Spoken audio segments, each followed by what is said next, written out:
A peshini këtë projektin këto, kjo pëlqen, edhe mu shumë vallaj. Po dojnë me realizu bashkë për mas meje.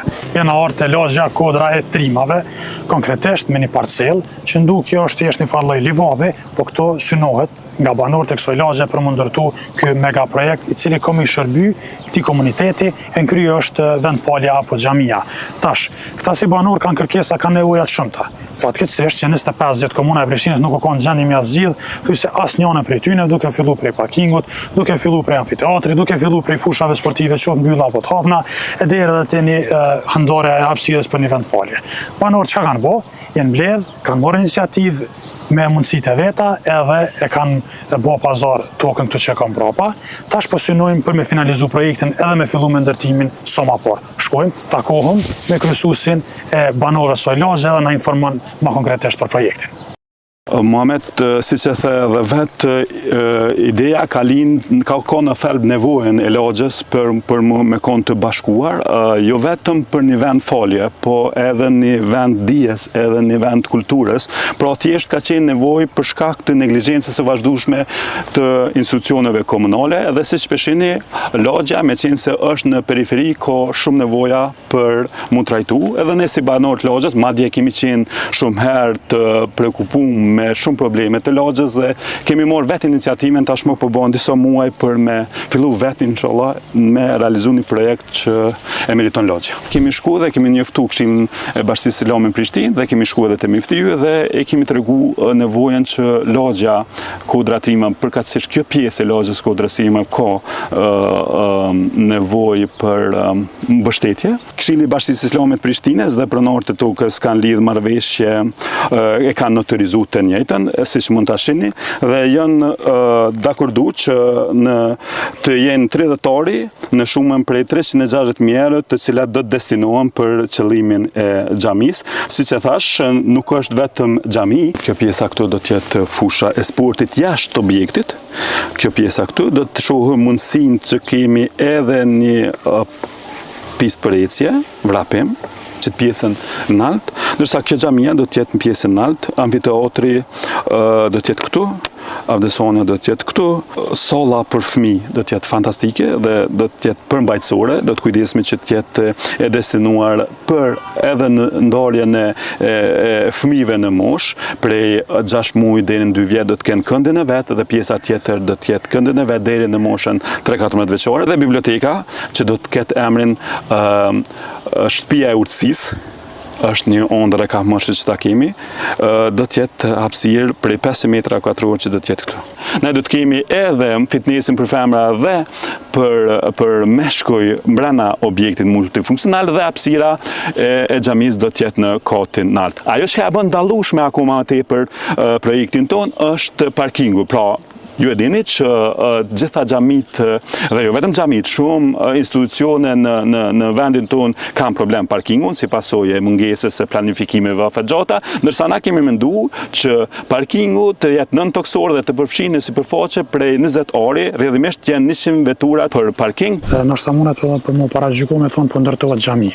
Po në fakt apo nën kupton kjo që në bazë të funksionit edhe të hapësinave që kanë për mund ndërtu krahas xhamisë, këto kanë me qenë edhe në përdorim banorë, cilat nuk janë ashtu edhe fetare, apo ashtu edhe të besimeve tjera, apo është dedikuar veç për personat që falen. Patjetër, jo do të jetë përgjigje e nevojave të lagjës. Gjithë banorët do të mund të patjetër do të mund ta shfrytëzojnë objektin ose do të mund të shfrytëzojnë gjithë ato që mund të organizohen brenda kësaj hapësire, se siç e shihni, nuk ka një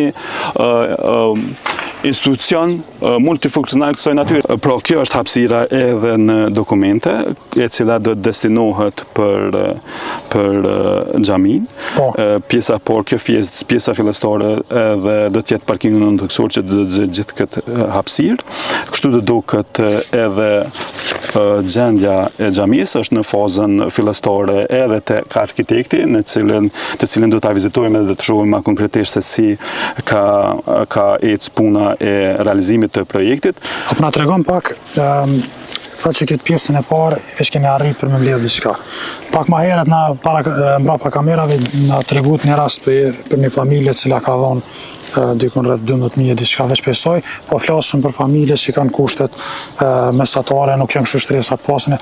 Tash pyetjena kishë mujt për mënaj përzgjedh najra, ose këtë familje ose najra tjetër, që ty t'ka bo për shtypje, sakrificin dhe mundën e që ata kanë bo për me i siguru, për me i dhonte si donacion për xhamin, për tokën, qatë shumë porave. Po, kemi pas, donator vullnet mirë të ndryshëm, pra vjen të theksohet familja Bekteshi, e cila ka dhonë donacion prej 12.000 euro, është një ndër të para, ndërsa pjesa tjetër sigurisht jemi dikush ma pak e dikush ma shumë ka participu, vlen të theksohet edhe familja Munishi dhe fëqinit kushit që kanë participu në mënyrat ndryshme. Ajo vlen të theksohet është një donacion që vjen prej një studenti, një nxonësi, i cili duke qenë shkollë të mesme, ka arrit të ndoj prej kursimeve ti dhe ka participu shumë prej 100 euro, po që për neve ka qenë shumë do me thonë sepse ka sakrifiku mrena kapacitetet dhe mundësive të jetë që të realizohet këtë projekt madhur për lagjen. Kisha pas dëshirë me ndo me juve edhe një detaj tjetër, por po flasim për një komunikim mes meje edhe një kushijut këtë për punën e xhamis, edhe një komunikim që është bë diku në vitin 2010-2011, por prej atëhersh është preokupimi i lagjes që ta kemi projektin të cilin me lejen e Zotit do ta realizojmë tani. Ka kalu 15 vjetë, po qëllimi ideali juve nuk është shumë, keni punu këtë drejtën pana. Që ka më bën për shtypje, është sa gjithë përshirës është që këtë projekt. Tash, a mund është më nga kalzu, për një me ka nevoj, që kjo mahal, që kjo lagje, për krejt qëto elemente, krejt qëto ndërtime, që është qëndrën situata? Është tepër nevojshme. Krejt ideja fillestore ka qenë në thelb mbi bazën e një nevoje. Ne kemi organizu edhe për te kësoj kemi organizuar edhe peticion dhe kemi adresu të komuna për me pas një qerdhe në lagje. Imaginoni, krejt Kodra Trimave nuk ka qerdhe për fëmijë. Pra, krejt kjo që ka po përfshihet mbrana projektit që ne vlerësojmë që është imediat, është tepër nevojshëm që bazohet në nevojën e qytetarëve të lagjes, është i bazuar në nevoja reale dhe nuk ka diçka imagjinare, po flasim për diçka bazike që duhet komuna dhe institucionet shtetërore të merren me përmbushjen e këtyre elementeve bazë të jetës sociale. Toka ka kushtu 360.000 euro.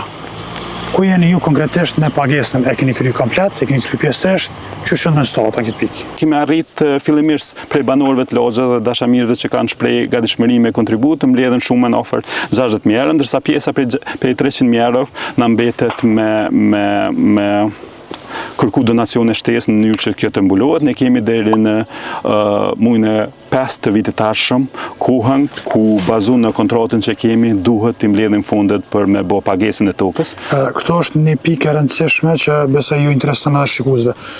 Toka del në emër të Këshillit Bashkisë Islame të Prishtinës, ajo është nënshkruese e marrëveshjes blerjes së tokës, siç e pot.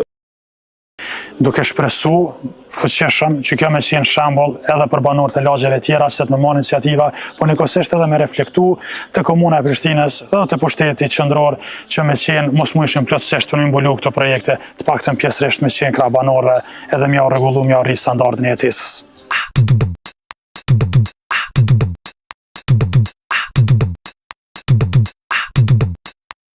Tash, ku jemi këto? Tash kemi orë të arkitekti Mohamed, pra krejt ato idetë që kemi, angazhimin tonë me këthy në projekt konkret. Arkitekti e ka punu, e ka kry punën fillestare, edhe do të shohim konkretisht se qysh është xhamia dhe cilat janë element për cilë folëm prej bibliotekës, odën shqiptare, amfiteatrin, fushën sportive, e krejt ato, besoj që tash i shohim konkretisht qysh ka më dokt ajo që ka po angazhohemi ne. Hajde, shkojmë pra.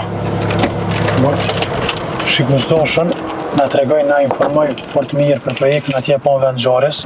Këtu një farmësie jashtëzakonisht e mirë me një zyrë të jashtëzakonshme që po duket të arkitekturës. Po besoj që kena mundohet të kënaqemi ato që po na kallëzoi arkitekti. Hajde shkojmë shumë bashkë.